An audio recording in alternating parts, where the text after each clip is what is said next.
Voor ons begin wil ek jou vinnig herinner aan al die potgooi-reekse wat ek by betrokke is. Daar's natuurlik klipkouers wat fokus op Afrikaanse entrepreneurs en impakmakers, Boerpot wat fokus op die besigheid van landbou, Nostalgooi, my nuutste reeks waar ek gesels met legendes van die Afrikaanse vermaaklikheidsindustrie, mense soos David Kramer, Anton Goosen, Sandra Prinsloo ensovoorts. En dan my 2 nuwe potgooi-reekse, Buscrush wat die Engelse boetie is van klipkouers, en dan Pot of Gold wat gefokus is op die besigheid van mynbou. As jy in Pretoria is, kom maak gerus 'n draai hierop by ons plek in die R21 Corporate Park, genaamd Bouma at 21, waar ons 'n café het, ons het coworking space, ons hierdie raadsaal uit en my atelier is hier. So, as jy is, kom drink gerus 'n koffie en kom sê hallo. Nommer 7 Media Produksie. Welkom by die John Deere Afrika potgooi reeks. Ek is jou gasheer, Jacques Passon.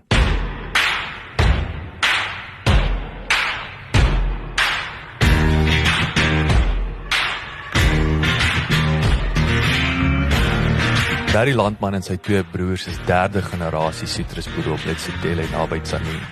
Al hoofvertakking is lemoene, maar hulle produseer ook pomelos en suurlemoene en het onlangs begin diversifiseer met die ontwikkeling van sowel macadamias as avocados. Die nuutste toevoeging tot die besigheid, wat die broodnodige diversifikasieproses eenvoudig na 'n ander vlak neem, was die vestiging van 'n Celtex-vulstasie met 'n Fresh Stop geriefswinkel en natuurlik 'n Liquor City drankwinkel langs die hoofpad.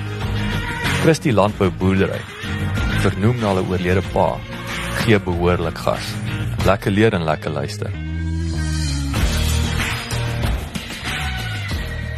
Alright, Barry, vertel ons 'n bietjie meer van jouself. Jy weet, waar bevind jy jouself in die wêreld? Ek wil dit nou nie weggee nie, is baie indrukwekkend hier waar ek sit. Waar het jy groot geword? Hoekom hierdie tipe besigheid en natuurlik die familie, waar's almal in jou paadjie wat jy gestap het tot hier toe? Ja, nee, ons is hierso in Letsitele.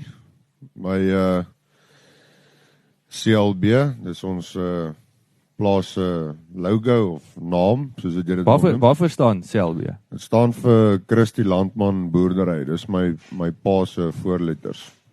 Christie, was sy naam Christie? Ja, Christie Landman. Elia Christian Landman. Nee, wagte. Ja, so ons is hierso in Letsitele op hierso in die pakhuis en ja, ek het hier groot geword. Ek was op skool in Letsitele en hoërskool was ek net buite Tzaneen by Merensky Hoërskool. Van daar af het ek Bloemfontein toe gegaan. Kom jy wou of vir jou sondes? Nee, ek was so half met die sport soontoe gedryf. Nie vir swattings eintlik nie. So ja, toe het ek Bloemfontein toe gegaan en bietjie daar so 3 jaar tyd spandeer daarso. En toe het ek in George gebly vir so 7-8 maande. Van Georgia is ek Kaap toe, Somerset West, toe het ek daar gewerk vir 'n uitvoermaatskappy en my pa het my daar so na 'n jaar en 'n bietjie toe hy vir my gevra of ek nie wil plaas toe kom en saam met hom kom werk hierso nie. So was die plaas, ek weet, ek sal nooit die aanname maak dat almal wat deel is van die familie wil boer nie, nee, want ek weet daar's party van die ouens, dit is nie die geval nie. Was dit jou passie, jou mediumtermyn plan, of is dit een van daai wat, hoe sien my een pel sy pa het hom heeltyd laat swat, want dit was goedkoper as die nonsens wat hy op die plaas sou aanjaag? Nee, ek sal nie sê boerdery was my passie van die begin af nie, alhoewel ek het baie geniet op die plaas toe ek jonk was, dit was 'n lekker lewe en ons het al die plaasgoeders, die voordele wat 'n mens kry was uit die aard van die saak baie lekker gewees en ek dink my persepsie van boerdery het bietjie verander toe ek begin werk het. Ek het vir 'n uitvoermaatskappy gewerk en ek dink toe ek sien wat se waarde 'n mens kan toevoeg in daai lyn van besigheid na die boerdery toe het my passie vir plaas toe kom bietjie meer geword as wat ek gedink het toe ek jonger was. Hoor jy het my genoem, jy het boeties, sussie daar ergens? Ja, ek het 2 broers en 'n suster. My My broers is albei saam met my hier op die plaas. My oudste broer Hertzog en my middelbroer is EC. Hy het my pa se voorletters. En dan my suster, sy bly in Australië. Hulle was ook op die plaas gewees, maar hulle in 2017 het hulle Australië toe verhuis. En ja, my pa is in 2017 in September maand oorlede. En my ma, sy bly in Pretoria, sy is nie meer op die plaas nie. Is jou ma Pretoria tannie, wil ek sê, is sy gebore en getoe, of is dit nou die, ek wil half sê die gegewe naaste stad wat jy, as jy nou moet stad toe trek? Ja, ek dink sy, ek dink Pretoria is vir haar lekker, daar's van haar mense wat daar naby haar bly, en sy hou van travel, so sy sit nie net in Pretoria nie. Sy geniet dit om Australië toe te gaan, na my suster toe, sy kom nou en dan plaas toe, en sy het altyd baie vriende, so sy beweeg 'n bietjie rond. En ons sal 'n bietjie dieper delf nou van jou ma, wat self entrepreneurs is, nee, en 'n suksesvolle besigheid begin het hier, maar ons sal nou dieper. So kom ons raak aan die boerdery en die besigheid. Ek wil julle is baie gediversifiseerd, maar kom ons fokus op die hoofbesigheid sitrus. So gee ons 'n bietjie, ons praat 'n bietjie wat se tipe sitrus, jy weet dit julle voer julle primêr uit. So gee ons 'n bietjie meer 'n snapshot oor van die sitrusbesigheid. Ja, so nee, ons sitrus is ons dis uiteindelik maar die hoofbedryf waarin ons is. My pa het saam met my oupa geboer tot in 1991 en toe het hulle almal weggebreek van mekaar af. My ooms boer altyd nog steeds met sitrus ook. So ons boer hoofsaaklik met lemoene, met Valencia tipes. Dit is ons grootste, kan ek sê, variëteit wat ons het. Valencia lemoene is soet lemoene wat groei aan immergroen bome en beskikbaar is van lente tot somer. En dis ook bekend staan as die somerlemoen. Daar is ongeveer 50 subvariëteite en die Valencia word beskou as een van die gewildste lemoenvariëteite wêreldwyd. Hoewel sommige kenners meen dat die Valencia in China ontstaan het, die lemoen populêr geword in Spanje en is dit ook vernoem na die Spaanse kusdorpie Valencia. Om die waarheid te sê, die lemoen word beskou as 'n simbool van die stad. Valencia lemoene het ook 'n groot rol gespeel in die totstandkoming van Suid-Kalifornië se massiewe sitrusindustrie in die vroeë 20ste eeu. Ekskuus ek van jou rede, Barry, Valencia, waar kom hierdie name vandaan vir die verskillende tipe? Ja, so dit kom maar jy kry soos 'n laat Valencia kan jy byvoorbeeld sê maar 3 of 4 verskillendes van hulle opnoem wat ons net op ons plaas het. So een van die goed is 'n sê maar Jassie Valencia en die ander een is 'n Kobus de Tooi. Die ander een is die Doroy Valencia. Dit is maar baie te doen met van wat se area af hy kom of wie hom uitgedink het of wat se kwekery hom gemaak het. So dit is maar hulle snaakse name en goed. Ons praat maar van laat Valencias, dan gooi ons hulle almal maar so onder dieselfde sombreel om dit makliker te maak. Maar dan kry jy middelvariëteite, jou saadlose variëteite en dan vroeë variëteite. So almal het maar verskillende name, maar ons praat maar van 'n lemoen, is die maklikste. Is 'n lemoen. Ja, dis is wat jy hom sal ken, is 'n lemoen. Is 'n lemoen. Lekker of soet of suur. Nou, jy het lemoene en dan natuurlik pomelos, né? Nee? Ja, ons het 2 verskillende tipes pomelos. Ons het 'n Star Ruby. Hy is jou gewone rooi pomelo wat jy in die supermark sal sien, en dan het ons 'n wit Marsh. Sy naam is Marsh en hy is nie so populêr nie, hy is ook nie so bekend nie, maar ons boer nog met so 'n bietjie van hulle en ons verkoop maar meeste van hulle in die Japaneese mark. Hy het nog so 'n bietjie 'n aanvraag daar. Vir die wit pomelo. Dis reg. En waarheen gaan die rooie? En jy sê ook dat maar is die rooie nou maar net, ek wil sê wêreldwye mense ken 'n rooi pomelo. Dis ja, 'n groter vraag is. Hy is maar die mees populairste sal ek sê, en hy word nou in al die verskillende tipes markte reg oor die wêreld word hy verkoop, so hy is 'n bietjie meer populêr en meer known, kan ek half sê.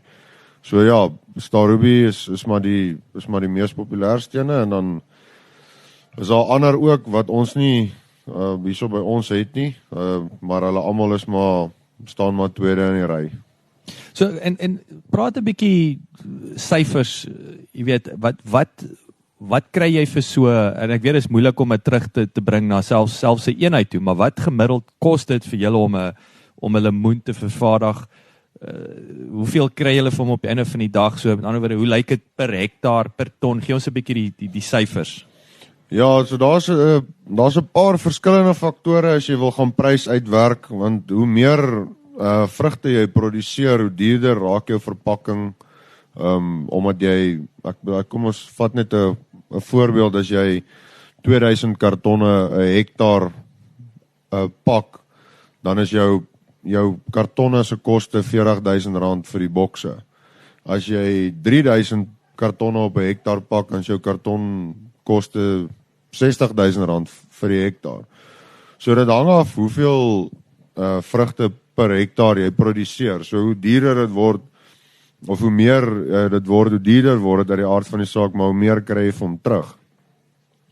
So om 'n eenvoudige voorbeeld te gebruik is om sê maar op 2000 kartonne 'n hektaar te werk. Is dit gemiddeld? Kan jy, as jy 'n right job doen, gaan jy 2000? Ja, ek dink 2000 hektaar of 2000 kartonne hektaar is waarop jy moet probeer om bo dit te wees en nie onder dit te gaan nie. Dit is die ou mense het gepraat van 1600, maar ons praat van 2000. Ons voel 2000 is 'n beter nommer.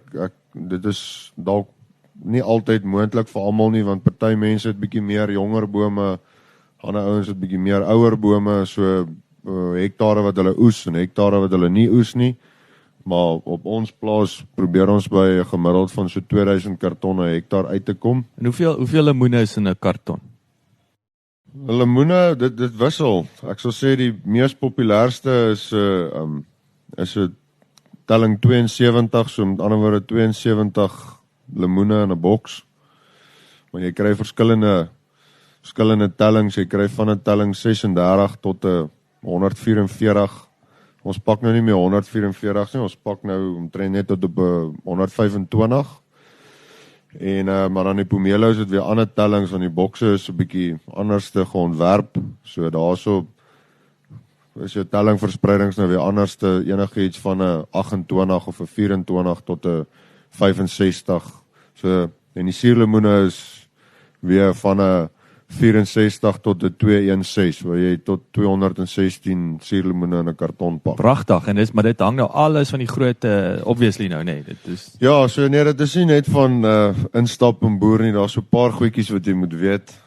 En dan ja, dit is Maar vereis die uitvoermark byvoorbeeld nou. Ek gaan jou nou heeltyd in die rede val hierso. Nee, As jou uitvoermark het hulle sê vir jou, luister, ek soek 100 in die boks. Dis reg. So jy gaan wegkom met soveel as wat jy wil. Nee, verskillende, alles is half geontwerp dat daai spesifieke hoeveelheid vrugte in daai boks rondom 15 tot 17 kg weeg. Okay. So daai is 'n gegeewe benchmark, ongeag nou. Ja, so jy kan van 'n telling 216 kan jy net 200 in die boks pak, maar jy gaan nie by jou 15 of 16 kg uitkom nie. So dit is die tellings is goed wat hulle wat is tried and tested oor die jare. So dis maar dieselfde met enige ander vrugte en groente ook. Die tellings, die hoeveelheid wat daarin is van die spesifieke grootte bepaal aan die einde van die dag die gewig van die karton. Maar hy moet by 15, 16 uitkom. Ja, hy moet sy net weight moet 15 plus wees. Dan behoort jy nie probleme op te tel aan die ander kant nie. So praat 'n bietjie, ons kom terug na die nommers toe. So jy het nou 15, 16 kg. Hoe lyk die geldsake?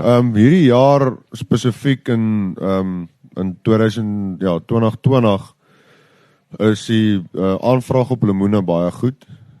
Die suurlemoene was goed gewees vir die eerste gedeelte van die noordelike areas, ouens wat geoes het, en dan die pomelos is ook redelik goed op hierdie stadium. Die lemoene, dink ek, die groot rede vir hoekom dit goed is maar oor die aanvraag vir die Vitamine C. Die mense het 'n persepsie van lemoene se Vitamine C is die beste en ek dink hulle persepsie is reg. En dit is maar waaroor die aanvraag gaan is om gesond te bly en jou Vitamine C inname hoog te hou sodat jy kan as jy wel miskien die siekte kry of so dan dat jy aan die ander kant sal uitkom. So daar is 'n groot aanvraag vir lemoene en die feit dat die noordelike halfrond vroeër uit die mark uit is, het nou nog 'n groter leemte geskep vir ons en dit maak dit nou die aard van die saak nog beter wat aanvraag aanbetref.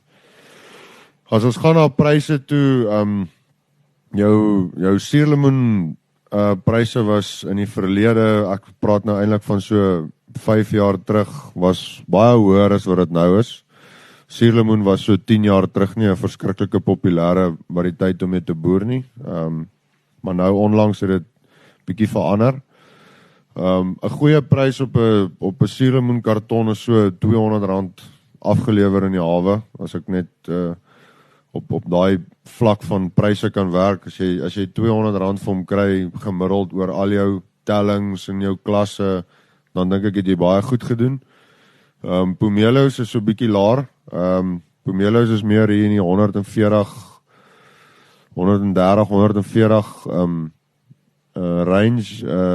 Ons het in die jaar wat verby is en hierdie jaar en vorige jaar baie sap uitvoere gedoen. So ons het bulkverpakking gedoen wat jy in sap uitvoer en jy kry nou meer vir dit as wat jy nou gekry het vir as jy hom lokaal laat verwerk. So dit sal jou prys 'n bietjie afbring, maar dit vat jou sapprys nou weer op. So dit verskil van plaas tot plaas eintlik hang af wat se markte jy voor kan pak en hoe skoon jou vrugte is en of jy dit na markte toe kan pak wat sê maar beter betaal. So dit is baie afhangend van die mark. En dan dit verskil jaar op jaar. So dit beteken nou met jy hierdie jaar Japan goeie prys en noodwendig daai spesifieke produk gesoek het, is volgende jaar is dit dieselfde. Nee, definitief. Dit is jaar op jaar verskille. Daar is markte wat tradisioneel meer betaal as ander markte. Wat is 'n tipies voorbeelde van die markte wat julle as lekker beskou? China is 'n groot mark vir Suid-Afrika, het baie ontwikkel in die afgelope 5 tot 8 jaar. So China is redelik 'n mark wat goed betaal, Korea betaal goed. Japan en Europa is min of meer op dieselfde vlakke wat betalings aanbetref en dan ja, die Russiese mark is as hy net 'n bietjie te veel vrugte kry dan val sy prys sommer vinnig en dan die ander markte is klein. Soos die Midde-Ooste het nie 'n groot mark nie. Kanada is 'n mark waar die ouens nou ook deesdae volume is redelik instuur, maar dit is nog steeds word nie beskou as 'n groot mark nie. Die grootste mark is maar Europa, die hele Europa versprei oor die hele Europa en dan China en Japan se mark word elke jaar ook kleiner en kleiner. So kom ons kom terug na jy het nou mooi verduidelik die verpakking, wat kry hulle per boks, kilogram per boks en so aan. Die plaasgrootte, so wat het jy nodig om daai ekonomiese eenheid, jy weet, en nommer 1 is nog my eerste vraag is, jy het tipies jy het nou genoem julle het 3.500 hektaar plaas. So ek sal graag wil weet wat is daai minimum grootte om as ek nou wil met lemoene begin boer, wat is daai minimum grootte wat ek nodig het?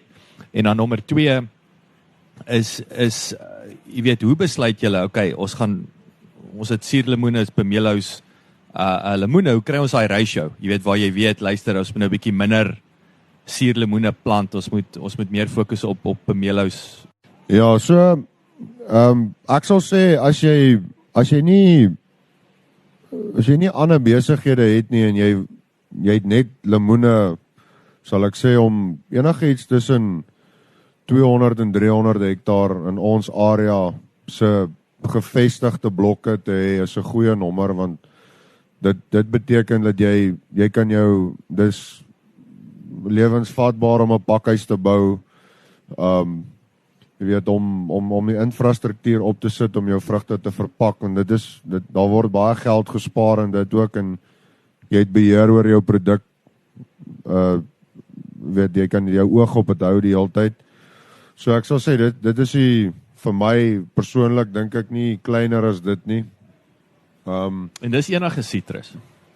Ek praat nou spesifiek maar van suurlemoene en pomelo's en lemoene wat ons ken. Daar's sagte sitrusbedryf wat ek sal sê jy kan dalk 'n bietjie kleiner gaan. Op hierdie stadium is die waarde van die sagte sitrusproduk is baie hoog.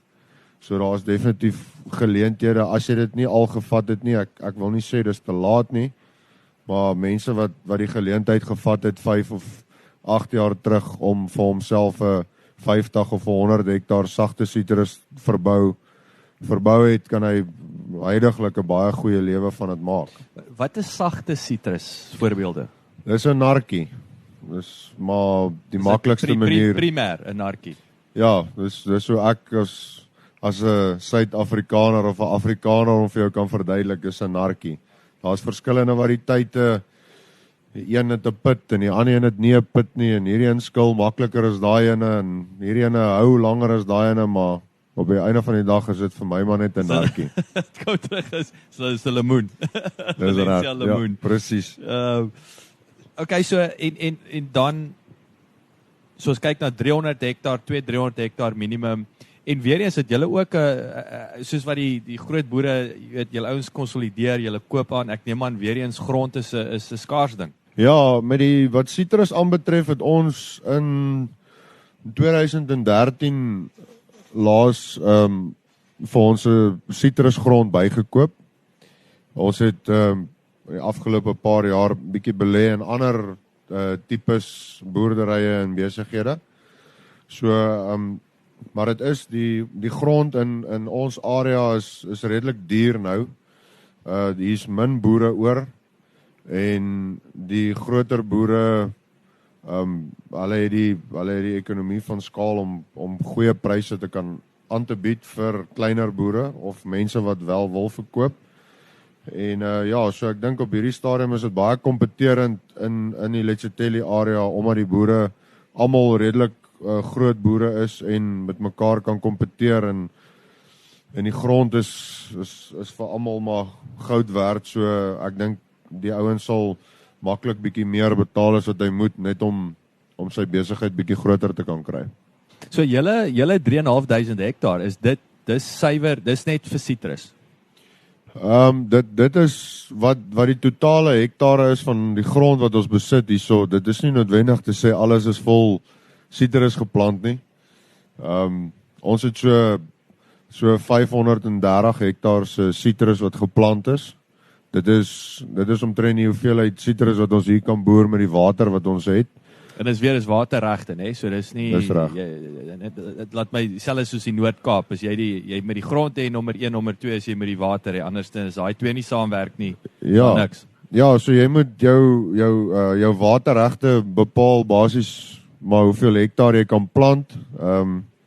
Ons waterregte word gemeet in kubieke, so jy kan besluit of jy jou boom 1 liter 'n week of 10 liter 'n week wil gee, en as jy hom net 1 liter wil gee, dan kan jy 10 keer meer plant. Maar dan gaan jy nou natuurlik bietjie moet inboet op jou oes, want die lemoenboom is redelik dors, so jy het redelik water nodig. En nou in die droogte tyd wat ons nou huidiglik in is ons water allokasies gesny na 30% van jou quota. So dis nou waar dit moeilik raak as jy 100 hektaar se inluisting het en jy het 100 hektaar geplant, moet jy nou daai 100 hektaar besproei met net 30% van jou water. So dit is baie moeilik. Dis waar boorgate baie belangrik is. In ons omgewing, ons het goeie ondergrondse water hierso, so jy kry jou bome op 'n manier aan die lewe gehou, en jy op hierdie stadium sukkel ons om oeste op te sit, maar ons kry dit nog in 'n mate reg. Maar goeie reënseisoen is baie belangrik vir ons nou vir die volgende seisoen wat ons oes wil opsit. Wat is die gemiddelde koste per hektaar dan vir die water? Dis moeilik om te sê wat die waterkoste is. Die grond is bietjie makliker. Sitrus in ons omgewing gaan iets tussen 350 en 450.000 rand 'n hektaar wat hulle betaal. Maar dan het jy waterregte op dit, nê? Nee. Sonder die water is dit seker 'n tiende van die Ja, so jy koop maar daai titelakte met sy hektare op en sy water op, so party mense verkoop 'n plaas as 'n lopende saak en hy maak sy prys op die plaas en hy verkoop hom en ander mense breek hom op in kleiner kan ek sê aspekte om meer geld dit uit te maak. Hy sal byvoorbeeld vir jou sy sitrus wat hy het een kant sit met 'n prys en dan sal hy sy water in 'n prys op sy water sit, 'n prys op die grond wat oorblywend is saam met sy geboue en sy instrumente en sy toerusting wat hy het. So dit is daar's regtig nie 'n vaste prys op 'n boom of 'n hektaar water of iets nie. Dit wissel van plaas tot plaas en partykeer gaan dit vir die ou wat die hoogste prys betaal. Daar's mense wat dis presies hoe graag wil hulle die grond hê. So ja, dit is op hierdie stadium in Letsiteli is dit hoe dit is om grond te koop. Hoorie, so is nou dit sluit nou mooi aan by julle nuutste plaas wat julle aangekoop het. Vertel ons 'n bietjie daarso. Ek bedoel daar obviously lekkerste grond daarso, maar daar's toe nou 'n tipe van 'n tragedie daar sommer in die wegspring. Ja, so ons het naby Zenin na Deerpark se kant toe het ons laas jaar September maand met die oom gaan sit en ons het onderhandel om sy plaas by hom te koop en ons het toe bymekaar gekom op 'n prys en hy het toe vir ons gesê ons kan begin boer en ons kan die bome begin bestuur en daar was mango's geplant daar. So amper 80 hektaar mango's. En ja, ons het so 2-3 weke beheer gehad van die plaas en toe brand die hele plaas af. Ons het omtrent uit die 650 hektare daar so 450 hektaar afgebrand, waarvan so 60 hektaar van dit mango's was, wat ook afgebrand het. En ja, ons was toe op 'n stadium gekom wat ons kon weggestap het van alles af, maar ons het 'n langtermynplan gesien daarso en ons het toe besluit om maar net aan te gaan en ja, nou staan ons waar ons vandag staan. Weet jy, maar die groot ding is wat weer eens wat jou grootste uitdaging. So nommer 1, jy kan dalk die grond nou jy dalk nou jou 350 000 rand per hektaar wat jou cash lê nou rond, maar die groot ding is om daai ding te kan dra terwyl jy wag vir veral in hierdie geval vir nuwe bome nê, om iets te kan oes. So dis maar die groot ding, nee, is hy om my cash flow. Ja, so ons het om die ding te dra. Ons het nou begin daarso met die makadamia en avokado ontwikkeling op die stuk grond. Ons het vir ons kontantvloei onthaalwe het ons vir mekaar gesê ons wil die plek graag in 5 jaar ontwikkel. En toe die brand kom, het ons weet nie wat se besigheidsbesluit was dit gewees wat ons geneem het nie, maar toe sê ons kom ons kyk of ons dit nie in 18 maande kan doen nie. Ons het die gebrande mango's uitgestoot. Ons het so 18 hektaar oorgehou wat nou nie geraak is deur die brand nie en van die mango's kon ons nog gered het. Ja, en ons het toe besluit om makadamias te plant.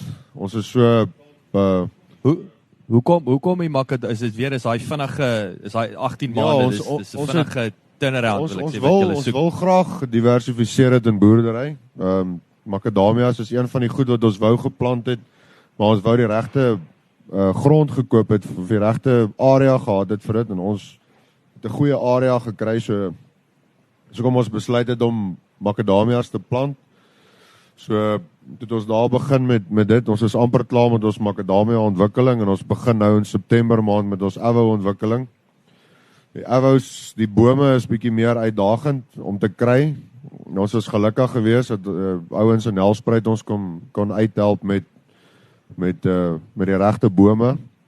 En hoe oud is daai bome as jy hom nou as jy nou sê die regte bome? Ja, wat ek bedoel met regte bome is dat jy klonale bome kry, so bome wat op die regte onderstamme geplant is, kry verskillende onderstamme. Ek is nou nie 'n avo-kenner nie, maar ek sal probeer om so slim as moontlik te klink.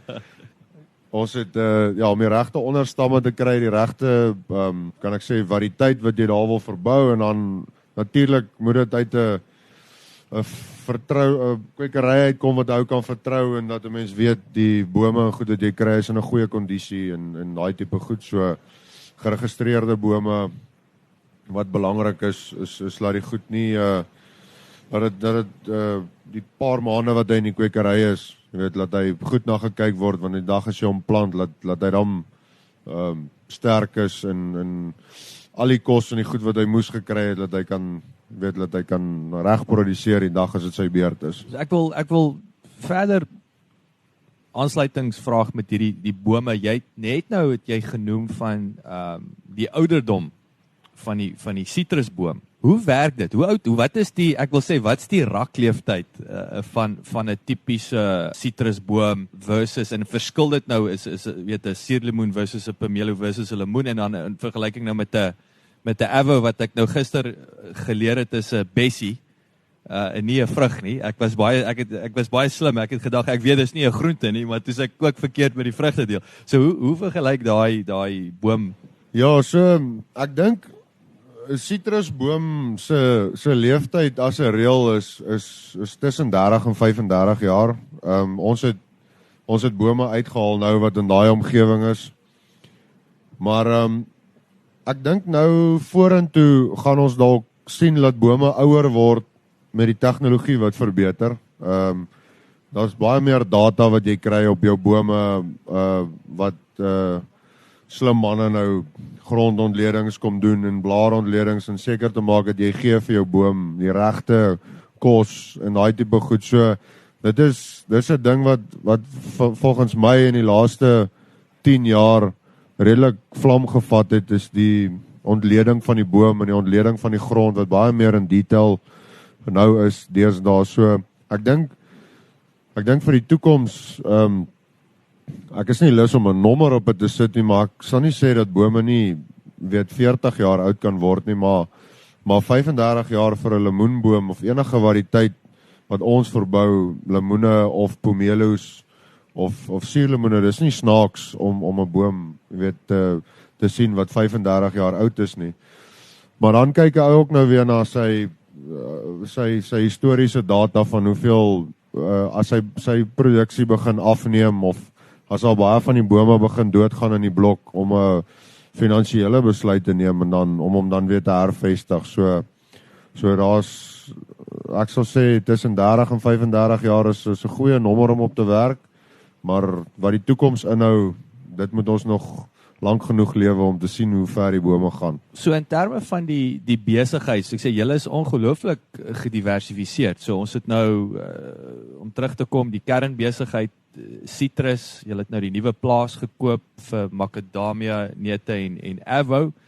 En dan natuurlik het julle die garage in die straat af. Vertel ons 'n bietjie meer van wat die besluitnemingsproses, wat het daar gebeur, hoekom het julle hom, en dan die besigheid self. Jy weet, hoe lyk daai, ek wil sê as 'n ekonomiese eenheid, wat gebeur in 'n petrolstasie? Ja, dit was my pa se droom, was om die garage op die plaas op te sit op een van die hoofpaaie. So ons het 'n Caltex garage met 'n fresh stop.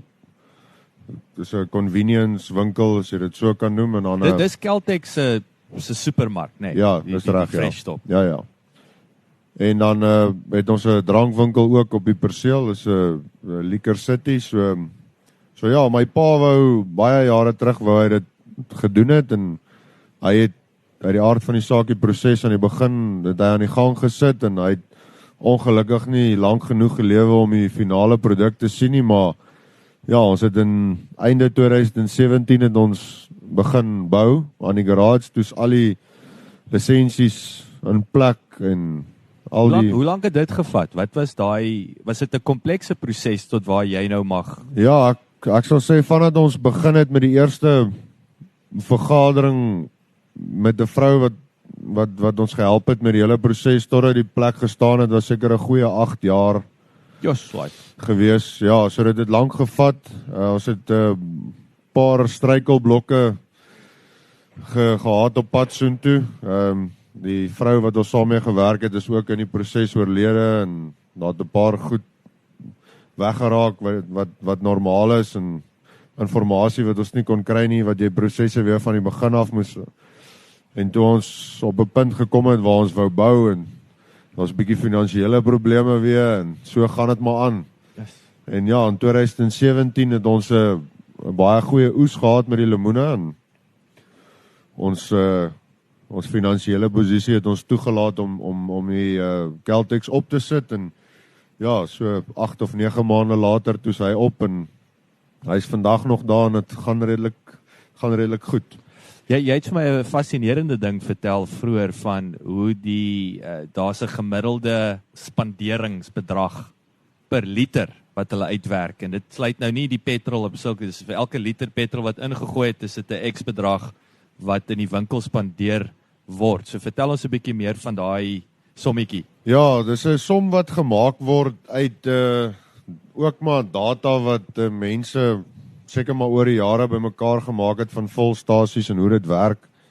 So hulle werk dit uit dat daar word 'n X bedrag rande spandeer in die winkel vir elke liter wat jy gooi. So byvoorbeeld jy gooi 1 liter in die winkel en dan spandeer jy R2.50 sê nou maar in die winkel of jy gooi dit in jou kar en dan R2.50 vir elke liter wat jy gooi spandeer jy nou in die winkel.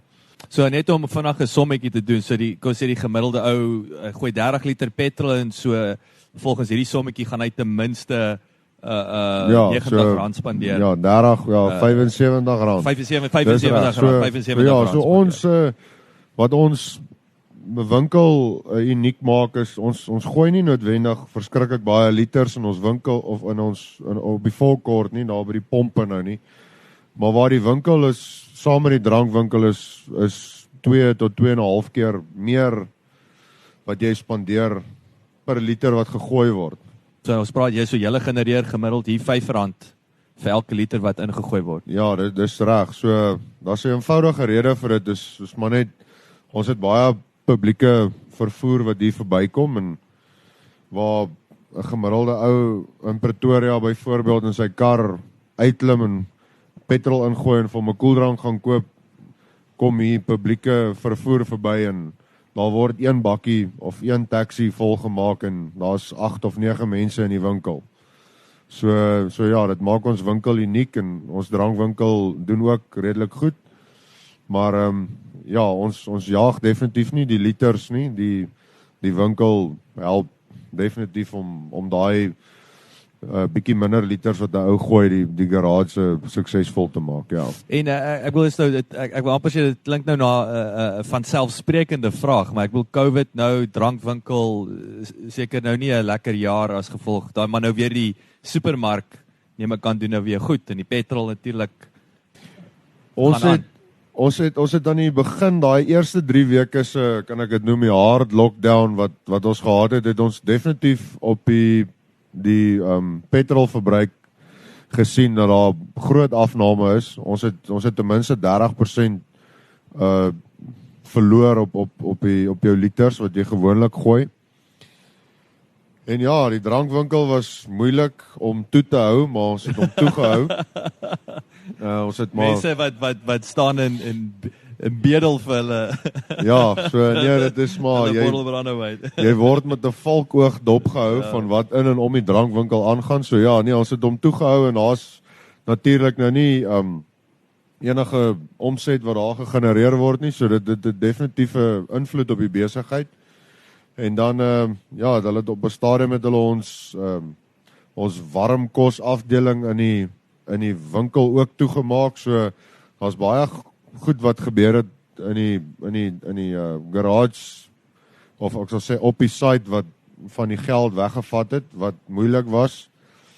Maar op die einde van die dag toe alles weer oopgemaak het en ons kon weer die drank verkoop vir 'n rukkie en die kos en die goed het weer oopgemaak en die voertuie het weer begin rondbeweeg. Dit het baie vinnig weer opgetel en as jy hom weer gaan vergelyk met laas jaar hierdie tyd dan het hy gegroei. So ons het definitief vir so 'n paar weke bietjie van 'n nok gevat, maar hy's nou weer terug op standaard. Dis maar nou net drankwinkel is weer toe. Wat nou weer toe. Maar wat nou weer vir my so interessant is van so gediversifiseerde besigheid soos julle sin. Jy het nou genoem hoe noordelike halfrond nou shots gevat, so dis nou weer goed vir julle uitvoere. Weet, hier vat aan die ander kant vat jy nou weer houe op die drankwinkel of nou jy weet die mango's wat afgebrand het, maar daar's altyd een besigheid wat as die ander 'n bietjie af is hy nou weer 'n bietjie op, nee, en hy balanseer die voertuig. Dis verseker, ek dink dis die hele doel van om te diversifiseer. Dis om te kyk dat jy eisters in die vuur het en om seker te maak dat jou ander besighede vir jou kan dra in tye soos hierdie. Ons is bevoorreg met die sitrus wat ons eintlik nie baie gesteer was nou met hierdie hele COVID tydperk nie. Die sitrus het, ek sal nie sê normaal gefunksioneer nie, maar ons het maniere gevind om te kan probeer funksioneer so goed as wat ons kan, en ons produk is uit die land uit so ver tot nou toe. Die hawe is nou en dan 'n bietjie vertraag en so aan, maar op die einde van die dag, die lemoene het genoeg bene om vir 'n dag of 3 buite te staan, en so dit is ook een van die goed waar ons dankbaar is dat ou weer die goed kan bietjie buite die koelkamer ook staan. Ja, is so 'n sensitiewe produk wat bederf so vinnig nie. Ja, lemoen is hy hou definitief nie daarvan om koud en warm nie. So as jy hom in verkoeling gesit het, moet hy onder verkoeling bly, maar hy kan 'n rukkie gaan. Dit is 'n redelike sterk produk. Die suurlemoene en die pomelo's is maar omtrent dieselfde, dis redelike sterk produkte. So ja, ons het eintlik op hierdie stadium nog net 1 week se moeilikheid gehad met vervoer en af hawe toe, omdat die hawe is maar vol en die trokke kan nie omdraai daar nie, want hulle staan met vol vragte daar. En verder het ons maar net maskertjies gedra en ons hande gewas. As hy. Ja nee, ek dink ons gaan dit nog doen vir uit gewoonte uit vir 'n lang ruk. Ja. So en dan nou ek sê die laaste groot besigheidseenheid in die familie is natuurlik en dit kom nou terug na jou ma toe is julle hoenderboerdery. Ja, so ja, ons boer met hoenders. My ma het so 36 jaar terug het sy en my pa die hoenders begin. My ma het sy dit maar gedoen om haarself besig te hou, en op die einde van die dag het dit in 'n redelike besigheid ontaard, en ja, die infrastruktuur was hier gewees, die trekkers is hierso en die waans is hierso en die mense is hier, so dit was 'n bietjie makliker gewees as wat dit is om nou net om te gaan begin op 'n ander plek, maar wat belangrik is maar ja, die infrastruktuur was hier, en my oupa het my ma se eerste hok vir haar gebou, en toe het my pa vir haar 'n paar hokke gebou, en ja, op die einde van die dag, ons het nou so 10 hoenderhokke, en ons verkoop hoenders lewendig in die gemeenskap. Ons het 'n groot mark vir mense wat dit op die plaas kom koop, en ja, ek sal sê die moeilikste gedeelte van die besigheid is om nie die kontant in jou sak te steek nie, maar om dit in die kluis te gooi. So ja, dis 'n gevaarlike besigheid omdat daar baie kontant betrokke is, maar ons het maatreëls in plek gesit en ons verseker ons geld met deur middel van 'n kluis wat deur die banke beheer word. Of jou As die geld in die kluis ingaan, dis die bank se probleem, nee. Ja, hy is verseker. Ja, so hulle is die vrou wat vir ons werk, gooi hom in die kluis, en die dag hy is verseker as hy binne in die kluis is. Die dag as die security maatskappy die geld kom haal, dan word hy gebank in jou rekening in. So dis obviously hierdie besigheid is weer interessant, hoe hierdie is nou daai B2C, nee, so is nou direk aan die publiek. Hoe groei so 'n hoenderbesigheid? Is dit nou net organies dat al hoe meer ouens soek en dan bou jy nou die tweede hok en dan die derde hok, of is daar bemarking daar agter, of? Ja, ek dink nie daar's baie bemarkingsstrategie wat in dit ingegaan het nie. Ek dink die belangrikste ding is die kwaliteit van jou hoenders. As jy goeie kwaliteit het, dan versprei die woord maar. Hoe beheer jy kwaliteit in 'n hoender? Nee, daar's baie maniere. Goeie voer, goeie enstof. Jy moet hou die hokke skoon en warm, dat hy optimaal kan groei. Ook nie te warm nie, maar ek bedoel daar's 'n sekere manier van hoe dit moet wees en dan moet jy ook natuurlik jou nie te veel hoenders per hok. Jy moet weet hoeveel hoenders in jou hok moet wees, hoe groot jou hokke moet wees, hoeveel voer hulle moet kry, jy weet wanneer hy moet oorgaan na groeivoere toe en waar hy begin en waar hy eindig en daar's verskillende voere wat hulle kry en wanneer om oor te slaan. So daar's redelike wye spektrum van goed wat jy moet weet. Alhoewel dit nie baie moeilik is om toe te pas nie, dis net om die data te hê van wat moet gebeur. Dink ek as jy 'n goeie gewig het op 5 of 6 weke en jy kan hom verkoop, dan maak dit sin. Die probleem kom in by as hy ouer as 6 weke is en hy eet al hoe meer en meer voer, want voer is 70% van die koste vir die hoender. Die hoender is amper een van die goedkoopste en goed om te koop. So jou voerkomponent is waar jy geld maak of verloor met hoenders. So hy hou aan vreet na 6 weke, maar hy word nie swaarder nie. So dis daar gaan hy 30% of ek wil sê wat oorbly raak kleiner nou. So hy eet jou wins letterlik op. So voer is een van die belangrikste aspekte om te beheer as dit by hoenders kom en dan jou mortaliteit is om te sorg dat daar nie baie van hulle doodgaan. Wat tipies laat hulle vrek? Koue laat hulle vrek, siektes, hierso by ons slange, maar op 'n kleiner skaal sal ek sê slange. Maar is maar meestal siektes en koue en dan ook hitte. By ons word dit baie warm, veral hier November, Desember, Januarie, Februarie. So jy moet hom daar nou weer afkoel en dan in die winter moet jy hom nou opwarm. Ja, dis reg. So in die winter hou ons hulle warm en dan in die somer hou ons hulle koud. Ons verskillende maniere om dit te doen met water op die dakke en ons het die dakke geverf met 'n tipe verf wat die temperatuur afbring van die sink en daai tipe goed. So jy moet maar daar's 'n paar verskillende goed wat ons doen. Ja, triks wat jy maar leer. En dan om te kyk dat jou sterftes laag is. 2 tot 3% sterftes. En dis aanvaarbaar. Ja, dis 100% aanvaarbaar, ja. As jy na 5 en 8 en 10% toe gaan dan begin jy tyd mors. Ja, en ook die tydperk van wanneer hy doodgaan. So hoe ouer hy word, hoe duurder is hy as hy dood is. So hopelik verloor jy jou eerste klomp vroeg as jy dit verloor vir 'n siekte of koue of wat ook al. Maar mortaliteit is belangrik en dan om jou voer te bestuur is die belangrikste. So hoeveel plus minus hoeveel hoenders het julle? Enige gegee, is dit nou 10 hokke, nee. So hoeveel in 'n hok? En dan ja, so dit hang af tye van die jaar. Oor Paasnaweke verkoop hulle natuurlik baie meer en oor Desember verkoop ons baie meer. So ons minste wat ons vat op 'n slag is 9000 in 'n hok en dan die meeste wat ons vat is 15000 in 'n hok. Okay. So ons gaan haal ons hoenders self. Ons het 'n bussie wat temperatuur gekontroleerd is wat ons die hoenders self gaan haal. Ons kry ons hoenders uit Piet Retief uit. So dis so 500 kilos van hier af. En dan ons het so tussen 4 en 6 hokke vol op enige gegewe tyd. En dan oor Desember tydperk vat ons nou bietjie meer hoenders want dan is die verkope meer.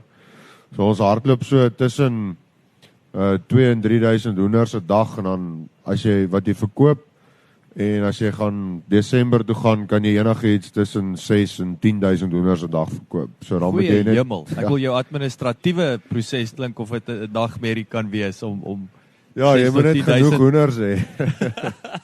Want hulle verkoop gewoonlik dan uit op 5 weke en dan dis waar jy dan nou bietjie wen. Ja. So want hoe minder hy eet, jy nou daai 1 week se minder voer wat ja. En dit is gemiddeld ek wil sê daai siklus, 6 weke siklus van 'n kykind tot waar jy hom verkoop. Nou best case scenario. Ja, op 5 weke is hulle gewoonlik nog 'n bietjie klein. Maar as al min hoenders in die omgewing is of die hang van die tydperk van die jaar, dan sal hulle hom op 5 weke koop, maar 6 weke is maar gewoonlik die tyd wanneer hy gekoop word. So op 6 weke en op 6 weke is hy dan nog kan ek sê profitable. En dan wat charge hulle gemiddeld vir 'n hoender?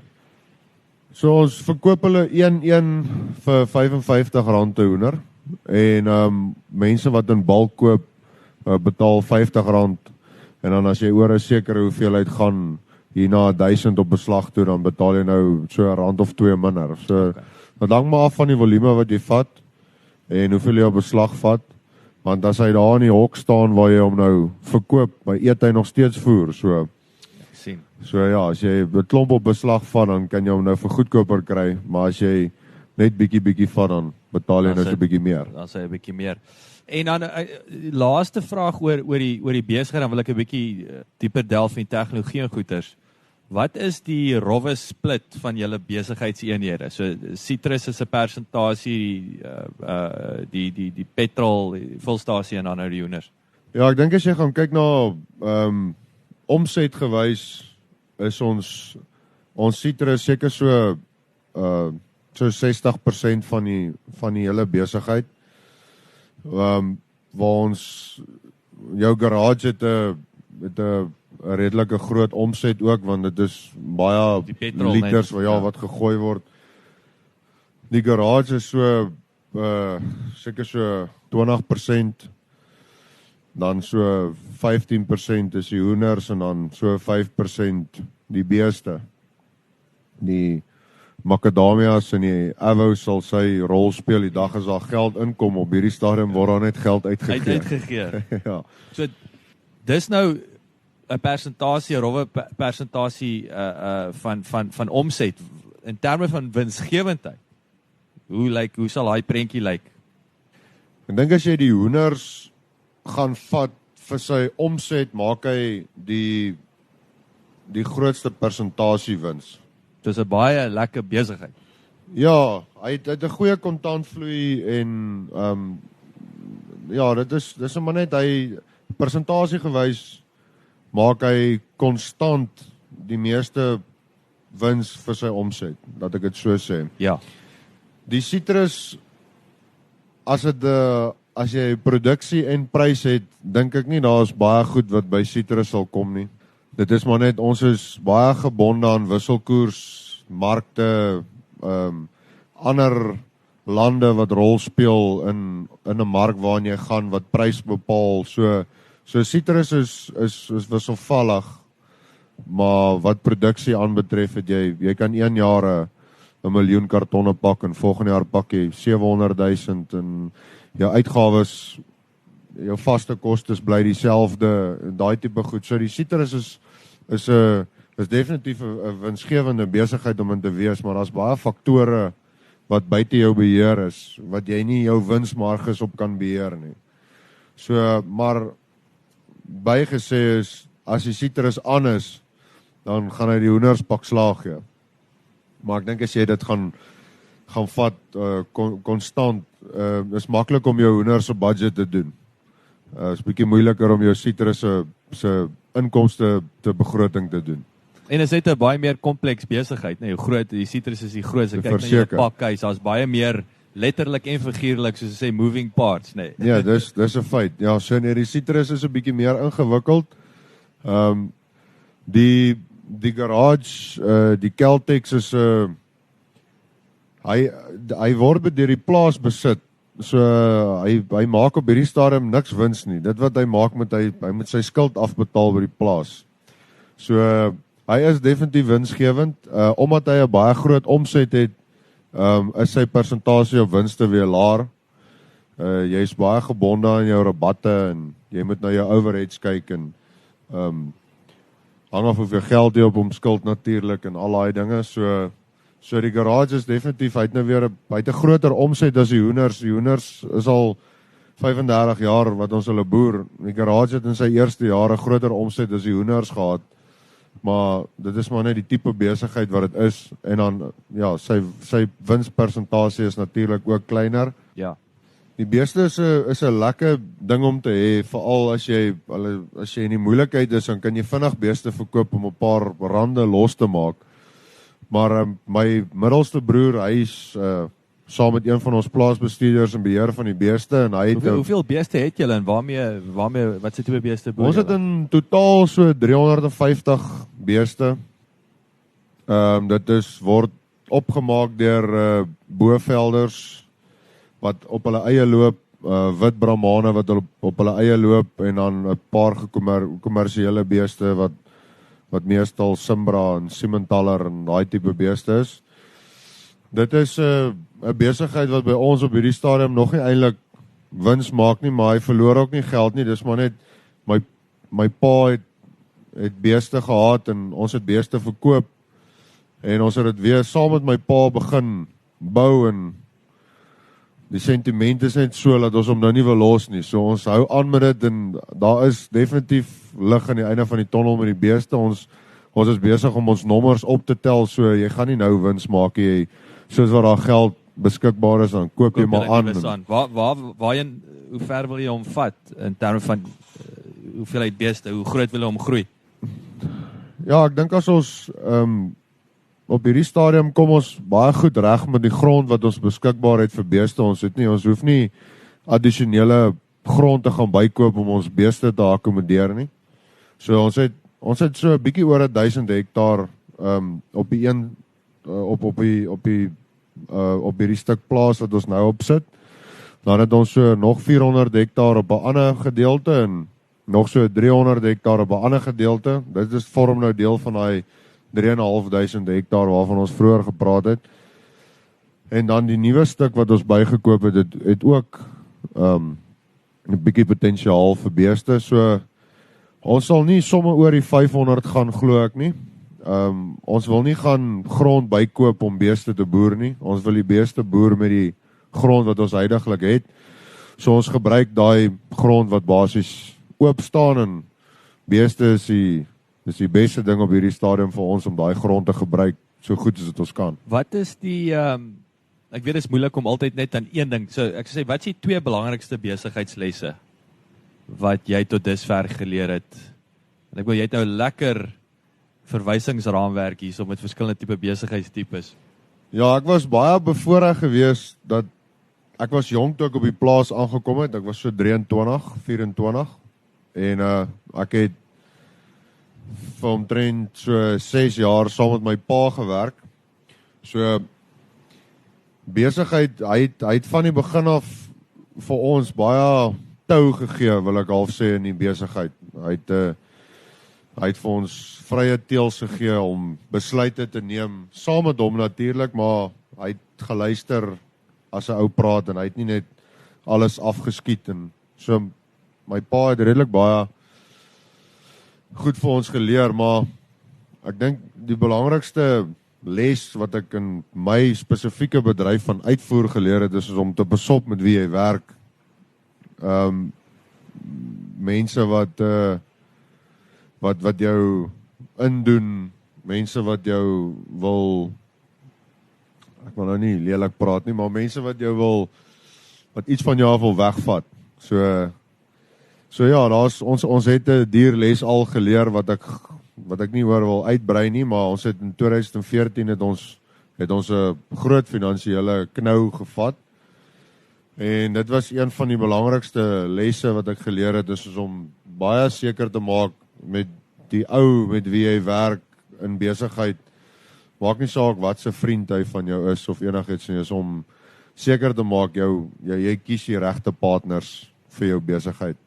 So ja, dis een van die belangrikste lesse wat ek geleer het. En dan die ander ene is maar goed wat ek met my pa geleer het oor ons besigheid. Ons het nie baie traumatiese experiences al op die plaas gehad wat besigheid aanbetref nie. My pa het lank geboer en hy die bedryf redelik goed geken, dat hy die tyd wat ons saam met hom gehad het, wat ons 'n redelike goeie experience gehad het van boerdery en besigheid. So ja, die ander goed wat ons maar geleer het, is klomp klein dinge wat my pa vir ons geleer het en ja, hier sit ons vandag en 'n ou wil so nou en dan nog 'n vraagie vra, maar jy kan nie, so dan moet jy maar die besluite self neem. Jy het 'n baie belangrike ding gesê en ek wil gou aansluit, jy weet jy sê wil vra die ou wyse man, nê, van die ou wyse man. Hoe jy sê nuwe generasie vir ons generasie ouens is baie meer oop, waar jou pa die ouer manne was die kaarte naby die bors gehou, nê. So dit vertel ons 'n bietjie meer van dit. Dit was vir my baie interessant geweest. Ja, die jonger mense in ons omgewing, ek wil nie sê in die land nie, maar in ons omgewing wat ek van weet is ons is 'n klomp jong mense hier wat redelik beheer moet neem of geneem het van die besigheid. En ons is baie oop met mekaar rondom pryse wat ons verdien, markte wat ons inspeel, wat ons betaal vir gif en wat ons betaal vir vervoer en baie wat belangrik is, wat groot somme uit jou besigheid uitvat. En dit help jou om seker te maak jy doen met die regte ou besigheid. Dit help jou om te weet jy doen iets reg of iets verkeerd. Dit is maar waar ek dink ouer mense het goed dalk meer vir hulle self gehou. Dis baie makliker om dit nou te doen want dis baie minder boere. Hoeveel is julle plus minus as julle ook so by mekaar kom of hoe lyk dit? Kom julle maandeliks by mekaar? Het julle ook julle studiegroepe en so aan? Ja. Hier is studiegroepe op die studiegroep se saal is op ons plaas. My oupa se broer, sy naam was ook Barry geweest. Hy het die grond geskenk vir die Constantia studiegroep en hulle het toe 'n saaltjie gebou daarso en hy's vandag nog daar en daar word nog studiegroepe gehou maandeliks. So ja, dis sy vra hoe lyk dit? Dis jong mense wat dit bywoon, ou mense wat dit bywoon of ouer mense, ek wil nie sê ou mense nie, maar ouer mense. Daar's definitief 2 of 3 verskillende vlakke van ouderdomme, as ek dit so kan noem. So almal woon dit by, almal meng met mekaar. Die jonger mense is besig om die streek oor te neem, want daar's baie jong mense. En die ou mense en die jong mense kom eintlik baie goed oor die weg en ek hoop hulle leer ons maniere aan soos wat ons hulle maniere moes aangeleer het. So ja, dit is definitief 'n positiewe ding wat in ons omgewing gebeur. Die feit dat die jong mense baie openlik met mekaar kan kommunikeer oor besigheid. Want uit die aard van die saak gaan dit almal help. Dit gaan niemand sleg aandoen nie. Dit kan net almal help en almal is vriende van mekaar en so jy weet met wie jy met wat oor kan bespreek of waaroor jy met wie kan praat. So ja, dit help definitief. Hoeveel ouens is julle plus minus wat so by mekaar sal kom? Ons is 'n klomp. Ja, ons sal dit sal my nie baie lank vat om 25 mense, jong mense by mekaar te kry vir 'n braai nie. Yes. Nee. Nee, is 'n hele klomp van hulle wat se plase besit, van hulle wat werk vir ander companies. Ja, hier's net 'n hele klomp en van hulle boer en van hulle geelmasjiene en ander ouens verkoop gif en so dit is nie net boerdery nie, dis daai waardeketting. Dis die hele ketting van die ouens. Dit is in heeltemal 'n ander bedrywe, maar ons is 'n klomp jong mense hier by mekaar, so ja. So kom ons so dis nou in die pylvak hierso. Kom ons fokus 'n bietjie op toerusting en tegnologie. Jy weet so en ons het nou juist gepraat van die ouens in die studiegroep wat ook verskaffers en so aan. Wat se verskaffers en besighede het 'n groot impak op julle sukses? Ons kyk baie ek wil nie sê met 'n vergrootglas nie, maar 'n ou kyk baie na jou ouens wat chemikalie aan jou verskaf, kunsmis aan jou verskaf. Dis groot uitgawes wat jy aangaan elke jaar. So verskaffers in ons omgewing is hier 'n paar van waarmee ons nou nie met almal kan werk nie, maar ons het ons 3 of 4 maatskappye met wie ons werk wat ons kunsmis by koop en ek wil sê is dit die usual suspects. Ja, daar's een van hulle is 'n groot maatskappy wat die hele land vol is en van hulle is lokale ouens wat baie goeie produkte verkoop. So ja, jy kyk na almal en jy kyk na almal se pryse, maar 'n mens kan nie by 10 verskillende maatskappye koop. Dit logistiek maak dit nie altyd sin nie. So ons probeer die beste paar kies en ons werk met hulle en ja, dit is maar verskaffers is maar dis waarna ou kyk en dan kyk ons ook na die ouens wat vir ons byvoorbeeld verpakkingsmateriaal is belangrik want dit is ook een van is 'n baie groot uitgawe jaarliks en dan vervoer en logistieke maatskappye wat ons goed in die hawe hanteer. Daar's baie aspekte wat 'n ou na kyk. Daar's ouens wat 'n bietjie meer kos elke jaar en ouens wat bietjie minder kos elke jaar, maar ons probeer maar so ver as wat ons kan elke jaar met dieselfde mense te werk om verhoudinge te bou met dieselfde mense en om goeie diens uit almal uit te kry en ja, dis maar van die verskafferkant af is dit maar belangrik vir ons probeer maar jarelange mense te ondersteun en dit werk vir ons goed uit tot nou toe. Waar trek jy daai lyn van jy en Jannie speel al van sip af saam rugby en hy's nou die kunsmis verkoopsman, maar sy kunsmis is nou nie meer so goeie prys nie of is die kunsmis is nie so goed meer nie. Waar trek jy daai lyn om dan te sê okay, hang on, ja, jammer Jannie, jy weet. Ek dink dis waar jy 'n balans moet vind tussen vriendskap en besigheid is ek gaan hom definitief nie wegjaag nie. Maar hy moet my respekteer en verstaan ook van waar af ek kom. So ek dink dit gaan oor jou menseverhoudings en hoe jy daai tipe situasie kan hanteer. En dit gebeur definitief. Daar's mense wat met my pa besigheid gedoen het wat ons nie meer besigheid mee doen nie. Dit is verskillende goed. Party mense doen werk om toegang te kry tot beter produkte waar ander mense verkoop wat hy het of hy gaan half in 'n roetine in waar jy jonger of 'n meer dinamiese maatskappy het wat dalk 'n bietjie meer navorsing gaan doen en dit vat hom dalk 2 of 3 jaar om al sy dinge bymekaar te kry en dan op die einde van die dag sit hy met die beter produk en die beter prys en dis waar jy vir jou besigheid maar besluit moet neem.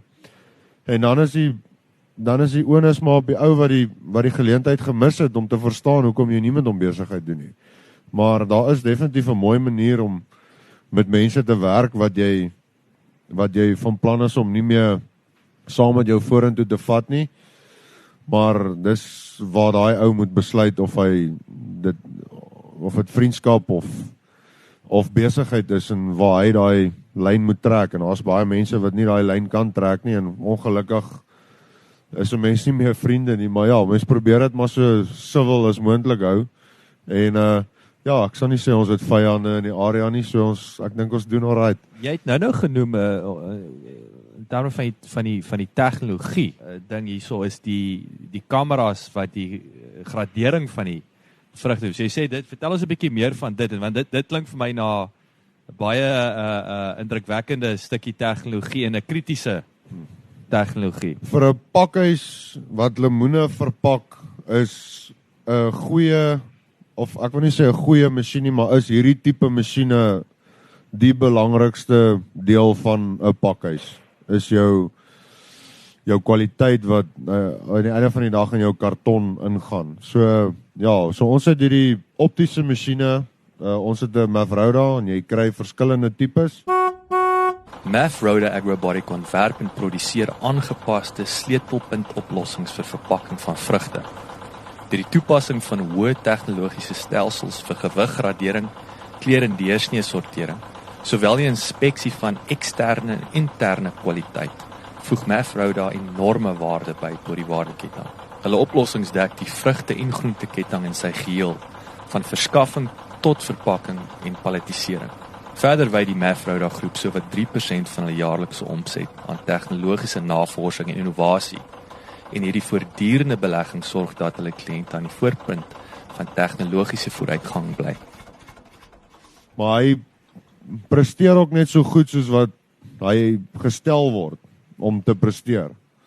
So ons het gegaan vir hierdie masjien, hy word in Frankryk gemaak en hy's fabriek wat hy gebou word is in Spanje, so ons het daai tyd met die pakhuisbestuurder wat ons daai tyd gehad het ek en hy Spanje toe gegaan en ons het die masjien gaan leer daar hoe hy presies werk sodat 'n ou, want dit is 'n redelike groot finansiële uitlag wat jy maak, so jy moet jy moet ten minste weet hoe hy werk. So ja, my Ek pa, altyd sê, help jy ry jou Ferrari in tweede rad rond nie. ja, of dit help nie, iemand sonder 'n lisensie moet hom bestuur. Ja. Ja. Ja, so toe my pa het ons gestuur soontoe om die masjien te gaan leer en die basiese aspekte van die masjien te verstaan. Ja, so ons is nou al op ons 8ste seisoen met die masjien en hy het nou al 'n kamera verandering gehad hier en daar en 'n sagte ware opgegradeer en ons het hom bietjie langer gemaak en groter gemaak en al daai tipe van goed, maar dit is basies nog dieselfde masjien en hy doen dieselfde werk en ja, dit is, hoekom ek sê dit is belangrik, dit gaan oor kwaliteit. As jy jou brand, jou probeer verkoop in die buiteland, dan moet iemand nie eers die karton oopmaak om te weet wat hy kry nie. Hy moet weet wat hy kry. En 'n mens kan dit nie oorlaat aan die kan ek sê aan die mens nie. Jy kan nie die hele dag vir vrugte staan en kyk en besluit of dit 'n mooi of 'n lelike vrug is nie. Jy gaan moeg word en jou oë gaan seer word en dit is, jy moet van die tegnologie gebruik maak wat daar is. En ek sal sê hierdie het ons hele verpakkings aanleg het dit so gemaak dat as jy hierdie masjien vandag van my af wegvat, dan wil ek nie eers meer sitrus boer nie. Pragtig. Nou hoe het julle back in the day, hoe is daai gradering? Obviously dit is met oë gedoen. Maar ek neem aan dit is Ja, hy het bietjie op 'n ander manier gewerk. Die pakhuise was nie so, ek gaan nou Engelse woord gebruik, maar was nie so streamlined soos wat hy nou is nie. Daar was baie meer motors en knoppies en allerlei dinge in die pakhuise in die ou tyd. Hierdie masjiene en die meganisering van jou hele lyn op 'n touchscreen sit en nie 'n klomp knoppies en switches hoef aan te sit en af te sit nie. Dit het baie verander. Maar ja, in die ou tyd was dit maar jy het verskillende tipes sizers gehad, soos een was 'n rope and roller gewees wat hy het hom die vrugte maar geklas of gesize op 'n grootte gehad, dan val hy nou deur daai grootte, jy weet, in 'n 3-piece sizer het op dieselfde manier gewerk. Hy was net so 'n bietjie meer gevorder en dan val hy nou uit op 'n sekere paktafel of iets en dan sorteer die gradeerder vrou hom nou met die oog. Maar ja, na 9 ure om na lemoene te kyk of suurlemoene te kyk, dan dink ek nie jy gradeer meer so mooi nie. Ja, ek dink alles begin maar dieselfde lyk. Ja, so daai mense toe op die einde van die dag deel geword van die verpakking. So ons het omtrent waar ons so 40 gradeerders gehad het ons nou so 6. En jou output is nou baie meer, so jy gebruik daai mense nou weer op 'n ander plek. So ja, ek dink dit is een van die goed wat jy kan op mekaniseer en wat jou besigheid of jou pakhuis vir jou kan beter maak, waar jy nie noodwendig baie mense wil mense met tegnologie vervang. Maar hierdie is iets wat jy sit die tegnologie in en wat aan die ander kant uitkom, skep jy weer werk vir die mense wat, kan ek sê, voor aan die lyn sy werk verloor het. Want jou output is definitief beter op hierdie masjiene. Jy kan baie meer vrugte per uur deur jou pakhuis druk en jy doen dit maar soos wat jy groei. So as jy groter word dan en jy meer vrugte om te pak, meer hektare om te pak, dan moet jy na hierdie tipe masjiene toe gaan om die tonne deur jou pakhuis te kry. So gepraat van arbeid, hoe pluk julle die sitrus? Is daar nog 'n vinger komponent betrokke? Ons pluk hom met die hand. Hy word 100% met die hand gepluk met 'n skêr. So elke lemoen, elke suurlemoen en elke pomelo, hy moet letterlik van die boom afgesny word met 'n skêr. Jy kry mense wat nog knak pluk, so hulle knak die stam half af. Maar ons glo in sny met 'n skêr. En ja, dit is dis 'n baie tiring experience, as ek dit so kan noem.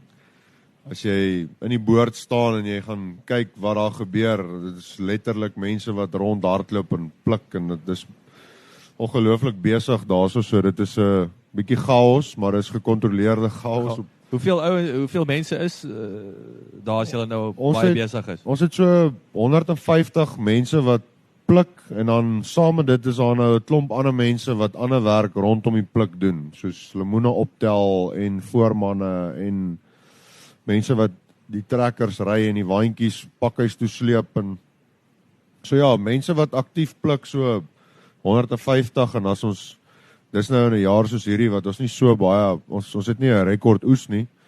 So as jy 'n groot oes het dan sal jy nou 'n bietjie meer aanstel, maar ons sal nie sommer minder as dit aanstel nie. Ja, so ja, dit is almal tydelike werkers wat inkom net van sê maar Maart tot September toe en dan as sy kontrak by ons klaarmaak dan gaan pluk hy drywe of iets.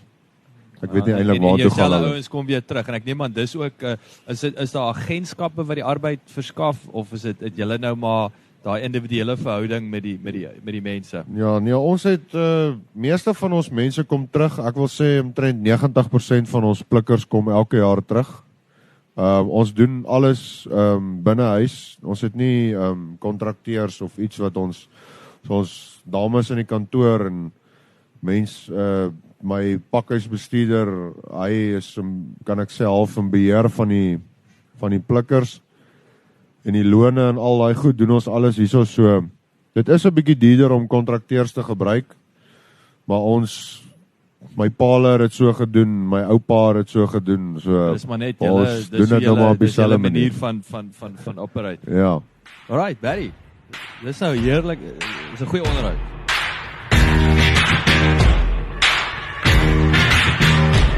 Baie dankie dat jy geluister het. Onthou jy kan die John Deere podcast reeks kry op Apple Podcasts of Google Podcasts, Spotify of SoundCloud. As jy gehou het van hierdie episode en die reeks, asseblief deel dit met jou vriende en familie en ons sien uit om altyd van jou te hoor. So enige terugvoer sal ons op reg waardeer. Laat die wiele rol.